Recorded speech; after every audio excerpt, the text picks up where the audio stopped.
সর্বভারতীয় নিট পরীক্ষায় তুমি মোট কত নম্বর পাইছো? 720-এর ভিতরে 625। মেডিকেলে যে সিট পাইলা, তো তুমি কোন জায়গা থেকে পড়ছো বা কিভাবে তুমি সিটটা পাইলে? আমি আজমল সুপার ফোর্টি হুজাই অনু আমি কোচিং করছি, ইন্টিগ্রেটেড কোর্স আসল আমার হাই সেকেন্ডারি আর কোচিং আমার দুটো একসাথে চলছে। তো দিদার হোসেন, তুমি আসলে ডক্টর হয়ে সমাজের জন্য কি করবা?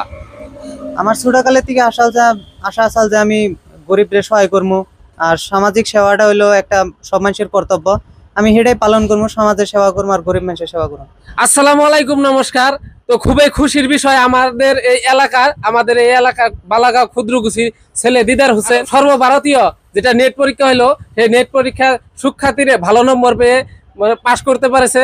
তো আমাদের সঙ্গে আছে দিদার হোসেন। তো আমরা জানবো তো দিদার হোসেন কিভাবে লেখাপড়া করছে বা তাদের আর্থিক দিকটা কিরকম। তো দিদার হোসেন, প্রথমে তোমাকে স্বাগতম, তুমি নিট পরীক্ষায় ভালো রেজাল্ট করছো।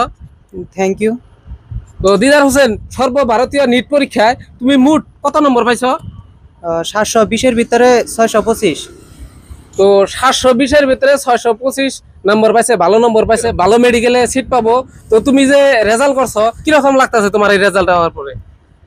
রেজাল্ট পেয়ে ভালোই লাগছে, কারণ যেতান্ডুকা কষ্ট করছি হেতান্ডুকি ফল পাইছি। আরো নিজের পরিবারে দেখার ইচ্ছা আছে, স্যার ভাইদের আরো জানি গৌরবিত করা হারি সেটারও ইচ্ছা ছিল।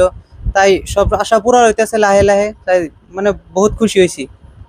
তো দিদার হোসেন খুব খুশি রেজাল্ট ভাই। তো দেখেন, দিদার হোসেন অত ভালো বা বড় ফ্যামিলি না। তো দিদার হোসেন হয়েছে আর ভাবে টেইলার দর্জির কাম করে। তো এটাই আমরা এই দোকানে, যে দোকানে থেকে ছোটবেলার থেকে আমরা দেখছি, তো এই যে এই দর্জির দোকানে, টেইলারের দোকানে কাম করে দিদার হোসেনের ভাবে পরিয়াল চালাইতো।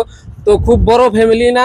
তো যদি কে লেখাপড়ার ভালো ইচ্ছা থাকে, তো তুমি দিদার হোসেন, তুমি মানে আরো আগন্তক যে পরীক্ষা দিব বা যে স্টুডেন্ট গুলো আছে, তো তাদের বিষয়ে তুমি কি কও? বা পয়সায় সবকিছু লেখাপড়া করার জন্য, নাকি পয়সা না থাকলেও মানে মানুষ এরকম ভালো লেখাপড়া করতে পারে?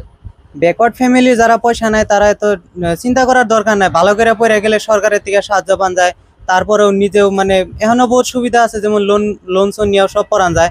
আর যেমন হাই সেকেন্ডারি পাস করার পরে ভালো একটা লাইনে যে সঙ্গে যাবো, এক লাইন নিজের মানে চারের মধ্যে কে সুবিধা হইব, আর পড়ার মধ্যে কোনো বাধা পড়ে না পয়সার জন্য। তো তুমি আসলে তোমার এই লেখাপড়ার পিছনে তুমি কারে বেশি কি তথ্য দিবে? আমার শিক্ষক মানে তারা এনি টাইম আমার পাশে আসিল, ভালো রেজাল্ট কি ধরে করতে পারি, আরো নিজের কেবা করে বড় মানুষ হয়ে হারি, একটা ভালো মানুষ হয়ে হারি। ছোটকালের থেকে আমার শিক্ষকরা তারা আমার সন্তান রূপে চাইছে, আর সন্তান রূপে দেখে আদর করছে, আরো ভালো পরামর্শ দিছে, আশীর্বাদ আসিল তাকে ছোটকালের থেকে। আর তারপরে আমার মা আব্বা তারা আমার বহুত সাপোর্ট করছে সব বস্তুতেই, আর্থিকভাবে হোক, আরো কথা দিয়ে হোক, বহুত সাপোর্ট করছে আমার। আমি সবাই ধন্যবাদ জ্ঞাপন করলাম। তো যাই হোক, সবারই ধন্যবাদ জ্ঞাপন করছে শিক্ষক। তো তুমি কোন স্কুলে থেকে পড়ছো? তোমার মেট্রিকটা কোন স্কুলে থেকে দিছিলা, এটা অল্প বলে দিও। মেট্রিক আমি একটা প্রাইভেট স্কুল বিকেটি জাতীয় বিদ্যালয় ক্ষুদ্রকুচি, ওইখান থেকে দিছিলাম। তো আমাদের এই এলাকায় বিকেডি জাতীয় বিদ্যালয় খুবই এখানে ভালো রেজাল্ট করে, প্রত্যেক বছরই আমরা দেখতে পারি। তো মেট্রিকের তো স্কুলেরও ভালো একটা নাম আছে। তো যাই হোক, তো দিদার হোসেন, তুমি আসলে ডক্টর হয়ে সমাজের জন্য কি করবা? আমার ছোটকালের থেকে আশা আসাল যে আমি গরিবদের সহায় করবো, আর সামাজিক সেবাটা হলো একটা সব মানুষের কর্তব্য। আমি সেটাই পালন করবো, সমাজের সেবা করবো আর গরিব মানুষের সেবা করবো। তো যাই হোক, শুনলেন। তো আমরাও চাই যে দিদার একটা ভালো ডক্টর হোক বা সমাজের জন্য ভালো কাজ করুক। তো এনু একজন মানুষ আছে, মুরব্বী মানুষ, এই এলাকারই বা দিদার বাড়ির পাশেরই। তো ইয়ার কাছে যান, ইয়ার মানে কিরকম লাগতেছে দিদারের রেজাল্টটা শুনে? তো আপনার কিরকম লাগছে দিদার? আমার খুব ভালো লাগছে। খুব ভালো লাগছে না? খুব ভালো লাগছে। তো দিদারে তো ছোটবেলা থেকে চিনেন? আমরা ছোটবেলা থেকে আদর্শ নিজেদের ছেলে মেয়ের হিসেবে তাক ব্যবহার করি না। ছোট বাল্যকালের থেকে নিয়ে এই বয়স পর্যন্ত কোনো খারাপ সঙ্গ ধরে নাই, খারাপ মানুষের সাথে চলাফেরা করে নাই, ভালো পোলাপানের সাথেই ওঠা বসা করছে, ভালো মানুষের পরামর্শ নিছে। তো যাই হোক, শুনলেন, এটা মুরব্বী মানুষ একজন আমাদের এলাকারে বা দিদার বাড়ির বুকলে শুনলেন যে দিদার কিরকম মানে ছেলে আসাল। তো যাই হোক, দিদার মেডিকেলে যে সিট পাইলা, তো তুমি কোন জায়গা থেকে পড়ছো বা কিভাবে তুমি সিটটা পাইলে? আমি আজমল সুপার ফোর্টি হুজাই অনু আমি কোচিং করছি, ইন্টিগ্রেটেড কোর্স আসল আমার হাই সেকেন্ডারি আর কোচিং আমার দুটো একসাথে চলছে। আর আমি মানে এবার হাই সেকেন্ডারি এক্সামও দিলাম আর নিটেও বসছিলাম। পরে হ্যাঁ, দুইটার মধ্যেই ভালো একটা নাম করছি, রেজাল্ট হয়েছে। আর আমি আজমল সুপার বোর্ডের ধন্যবাদ জানাই তার জন্য।